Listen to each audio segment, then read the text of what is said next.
ጽምብል መበል 25 ዓመት ዝኽሪ ስርሒት ፈንቀል ጮራ ሙሉእ ብርሃን ኣብ ትሕቲ ዝብል ቴማ ካብ 12 ክሳብ 15 ለካቲት ኣብ ወደባዊት ከተማ ባጽዕ ክካየድ ምዃኑ ኣዋሃዲ ሽማግለቲ ጽምብል ኣቶ ክብሮም ዓንደማርያም ሓቢሮም። እቲ ጽምብል ትርጉምን መልእኽትን ዘለዎ ረዚን ዝኽሪ ምዃኑ ዘመልከተ ኣቶ ክብሮም ክንዲ ዝኾነ ብድምቀትን ምጽምባሉ ሚኒስትርታት ምምሕዳር ዞባታት ሃገራውያን ኩባንያታትን ማሕበራትን ማእከል ህዝባዊ ኣገልግሎት ቴክኒክ ባህላዊ ጉዳያት ህግደፍ ከምኡን 10 ንኡሳን ዞባታት ሰሜናዊ ቀይሕ ባሕርን ምምሕዳር ዞባን ሰፊሕ ምድላዋት ገይሮም ከም ዘለዉ ብሪሆም። ካብ ወርሒ ጥቅምቲ 2014 8 ኮሚቴታት ቆይመን ስርሒት ፈንቀል ክውን ምግባር ዝተፈጸመ ጅግንነትን ዝተኸፍለ መስዋዕትን ዘንጸባርቕ ትሕዝቶን ምድላው ዕቱብ ንጥፈታት ክሰላስል ከም ጸንሐ ዝሓበረ ኣቶ ክብሮም ከም ውጽኢቱ ዝተፈላለየ ትሕዝቶ ዝሓቆፈ ባህላዊ መደባት 33 ሓጸርቲ ዛንታታት ዝሓዘት መጽሓፍ ኩልንትናዊ ዕብየት ዞባ ሰሜናዊ ቀይሕ ባሕሪ እትገልጽ መጽሔት ብህዝብን ተጋዳላይን እተፈጸመ ጅግንነታዊ ታሪኽ እተዘንቱ ሰነዳዊት ፊልም ምትካል ኣስማትን ኣሳእልን ስዋዓት ዝሓዘ ሓወልቲ ከምኡውን ባዛር ስእላዊ ምርኢትን ውድድራት ስፖርትን ተዳልዩ ከም ዘሎ ገሊጾም። ብዘይካዚ ነዚ ታሪኻዊ ጽምብል ንምድማቕ ናይ ወፃኢ ጉጅለታት ባህሊ ክሳተፋ ምዃንን እውን ተፈሊጡሎም። ዋሃዲ ጽምብል ቡራዊ ኢዮቤልዩ ስርሒት ፈንቀል ኣቶ ክብሮም ዓንደ ሚካኤላ ብመወዳእታ ነበርቲ ከተማ ባጽዕ ኮማ ውዳሳት ብምትካል ኣጋይሾም ንምእንጋር ተዳልዮም ምህላዎም ብምሕባር መንእሰያት ከም ማእገር ሃገር ወረስቲ ታሪኽን ክብርታትን ሕብረተሰብ መጠን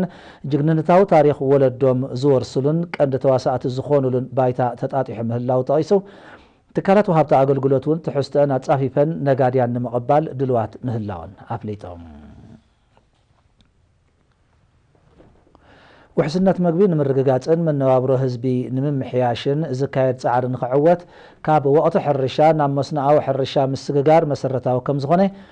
ኣማሕዳር ዞባ ዓንሰባ ኣቶ ዓሊ ማሕሙድ ብ21-22 ጥሪ ኣብ ዝተኻየደ ዓመታዊ ገምጋም ዞባ ሓቢሮም። ኣብቲ ኣብ ከተማ ከረን ዝተቓንዐ ኣኼባ ኣቶ ዓሊ ካብ በረኽቲ ጎቦታት ዝወረደ ወሓይዝ ብግቡእ ገዲብካ ንዘለዉ ጎላጉል ከየልማዕካ ውሕስነት ምግቢ ክረጋገጽ ከም ዘይክእል ብምሕባር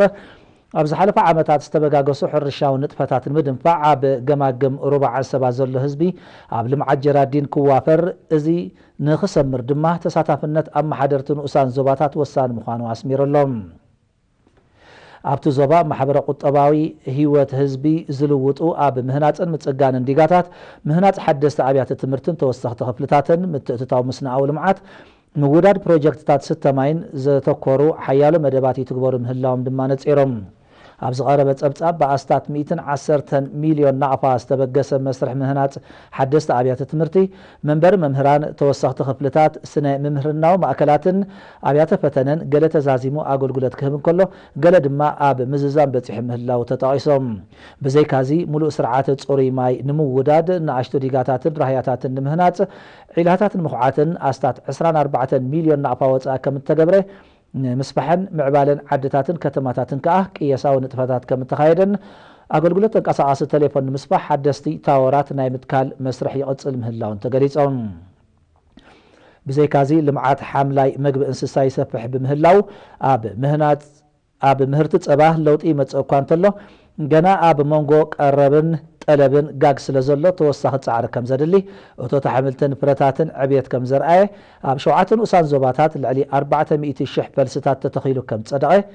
ብህዝብን ኣባላት ሓይልታት ምክልኻልን ሰፊሕ ማእተታዊ ንጥፈታት ምዕቃብ ማይን ሓመድን ከም እተኻየደን እውን በሪሆም።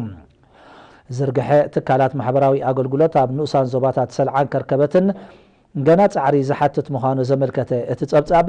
ማሕንቆ ኮይኑ ዘሎ ጽርግያታት ንኽህነጽ ህዝቢ ንኽጥርነፍን ዘተባብዕ ንጥፈታት መስኖኣዊ ሕርሻ ንምትእትታውን መጽናዕትታት ይካየድ ከም ዘሎ ድማ ነጺሮም።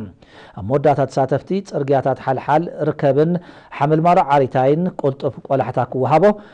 ኣብ ንኡሳን ዞባታት ሰልዓ ከርከበት ገለብን ኣስማጥን ንጥፈታት ኣገልግሎት ጥዕና ክሕይልን ክሰፍሕን ዝብሉን ካልኦትን ለብዋታት ኣሕሊፎም።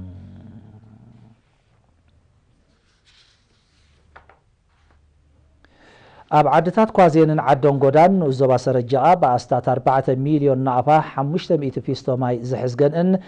9 መዕደሊ ማይ ንቑጣታትን ተዋዲዱ ኣገልግሎት ጀሚሮም። ብ22 ጥሪ ኣብ ዝተኻየደ ናይ ምምራቕ ስነ ስርዓት ኣመሓዳር ዞባ ማእከል ሜጀር ጀነራል ሮመዳን ዑስማን ኣውልያይ ኣብ ዘስምዑ ቃል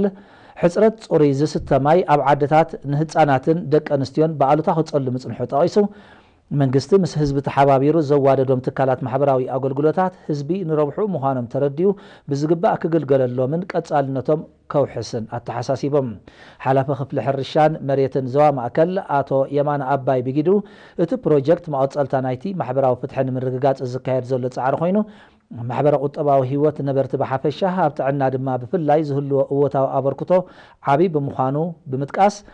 ቅድሚ ሕጂ ልዕሊ 3000 ህዝቢ ዘን ዓድታት ካብ ሓንቲ መዐደሊ ይጥቀም ምንባሩ እዘን ዝተሰርሓት 9 መዐደሊ ንቑጣታት ድማ ነቲ ዝጸንሐ ጸገም ከቃልሎ ምዃነን ዘለዎ እምነት ገሊጾም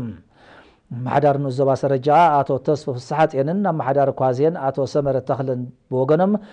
ማይ ህይወት ብምዃኑ ገዚፍ ወፍሪ ከም ተገብረ ብምምልካት ቀጻልነትን ምርግጋጽ ትግባረ ውሕሉል ኣጠቃቅማ ማይን ምሕደሩን መሰረታዊ ስለ ዝኾነ ህዝቢ ብግቡእ ክጥቀመሉን ክከናኸኑን ተላብዮም ነበርትን የሪና ብዝሃብዎ ሓበሬታ ኣብ ቀረብኦም ጽሩይ ዝስተ ማይ ክሰትዩ ብምብቅዖም ዝተሰምዖም ሓጎስ ብምግላጽ ነዚ እፎይታ ዝፈጠረሎም ፕሮጀክት ብዝግባእ ክከናኸንዎም ምዃኖም ኣረጋጊጾም ኣብ ዝተፈላለዩ ከባቢታት ንኡስ ዞባ ድገስ ዝተሰላሰሉ ልምዓታዊ መደባት ብልዑል ተሳታፍነት ህዝቢ ዝተዓወተ ብምዃኖም ንዝበለፀ ውፅኢት ድማ ብዝሓየለ ውዳበ ክስርሓሉ ምዃኑ ኣብ ዝተቃንዐ ርክብ ኣመሓደርትን ህዝብን ተገሊጾም ኣብቲ ንኡስ ዞባ ዝተሰላሰሉ ንጥፈታት ምዕቃብ ማይን ሓመድን ምውዳድ ትካላት ማሕበራዊ ኣገልግሎት ምግራብን ካልኦት መደባት ልምዓትን ልዑል ውዳበ ህዝቢ ዝተንጸባረቐሎም ምንባሮም ክሕበር እንከሎ ኣብ ኩሉ ዝካየድ ዕማማት ንጡፍ ተሳታፍነት ህዝቢ ወሳኒ ከም ዝኾነ ተሓቢሮም ኣብቲ ንኡስ ዞባ 5 ናይ ምባእታን ማእከላይን ደረጃ ሓንቲ ድማ መውዓሊ ህፃናት ትካላት ትምህርቲ እኳ እንተለዋ ቁፅሪ ተምሃሮ ግን ትሑት ብምህላው ወለዲ ደቆም ናብ ማኣዲ ትምህርቲ ኣብ ምልኣኽን ምክትታልን ኣበርቲዖም ክሰርሑ መዘኻኸሪ ቀሪቦም ማሕዳር ንኡስ ዞባ ድገ ኣቶ ሁመድ ኤላ ኣብ ዘስምዑ ቃል ኩሎም ዝተተግበሩ መደባት ሳላ ልዑል ተሳታፍነት ህዝብን ህዝባዊ ሰራዊትን ዕውታት ምንባሮም ጠቒሱ ሕጂ እውን ነቲ ውዳበ ብምሕያል ትግባረ ልምዓታዊ መደባት ንምብራህ ብቐዳምነት ክስርሓሉ ከምኡውን ሽግር ዝስተ ማይ ከይሩ ንምቅላል ኣብ ምምሕዳራት ከባቢ ተክረረት ዓዲ ብርሂምን ሓሻኪቶን ድማ ን500 ደቂ ኣንስትዮ ናይ ደርሁ ሓገዝ ንምግባር መደብ ተታሒዙ ከም ዘሎ ረድዮም ህዝቢ ኣብ ከባቢኡ ዝተዋደዱ ትካላት ማሕበራዊ ኣገልግሎታት ቀጻልነቶም ንምርግጋጽ ብግቡእ ክጥቀመሎምን ክከናኸኖምን ዘዘኻኸረ ኣቶ ሕመድ ምዕቃብ ማይን ሓመድን ኣብ ሕርሻዊ እቶታውነትን ዕቃበ ኣከባብን ዘለዎ ረብሓ ብምግዛብ ብሰፊሑ ክድፈኣሉ ኣተሓሳሲቦም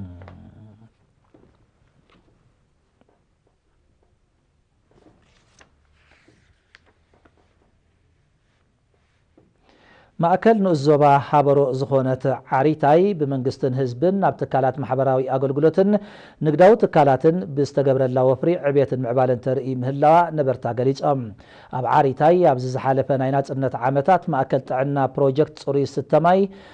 ህንፃ ዕዳጋ ኣሕምልትን ፍረታትን ኣብ ምዝዛም በፂሑ ዘሎ ህንፃ ካልኣይ ደረጃ ቤት ትምህርትን ካልእን ህዝቢ ኣገልግሎት ዝህብ ዝተፈላለየ ትካላትን ተዋዲዱላ ኣብ ጎደና ምዕባለ ከም እትርከብ ዝሓበረቶም ነበርቲ ዝተዋደደ ማሕበራዊ ኣገልግሎታትን ንግዳዊ ትካላትን ህዝቢ ክጥርነፍ ደፋኣ ሓይሊ ኮይኑ ምህላው ኣረድዮም ተረኺቡ ዘሎ ኣገልግሎታትን ተመዝጊቡ ዘሎ ምዕባለን ንደረጃ መነባብሮኦም ብእወታ ከም ዝጸለዎ ብምምልካት ድማ ሃለኽቲ ነገራት ንምርካብ ናብ ከተማ ከረን ብእግርን መጽዓኛን ክሳብ 2 መዓልታት ዝጓዓዙ ዝነበሩ ብመጠኑ ኣብ ከባቢኦም ክረኽብዎ ከም ዝበቕዑ ድማ ኣብሪሆም ቀረባት ኣገልግሎት ኤሌክትሪክን ማይን እውን ኣብ ማእከል ዓዶም በፂሑ ምህላው እዚ ድማ ንምዕባሊኦም ዝያዳ ደፋኣ ከም ዝኸውን ዘለዎም ጽኑዕ እምነት ብምግላጽ ኣብ ጀራዲንን መስናዊ ሕርሻን ብንጥፈት ክዋስኡ ምዃኖም ኣነጺሮም ማሕዳር ምምሕዳር ከባቢ ዓሪታይ ኣቶ ሓመድ ጃብራ ኣብ ዝሃቡ ሓበሬታ ህዝቢ ንረብሓ ምጥርናፍ ስለ ዝተረድአ 500 ስድራ ቤታት ኣብ ዝተዓደለን መሬት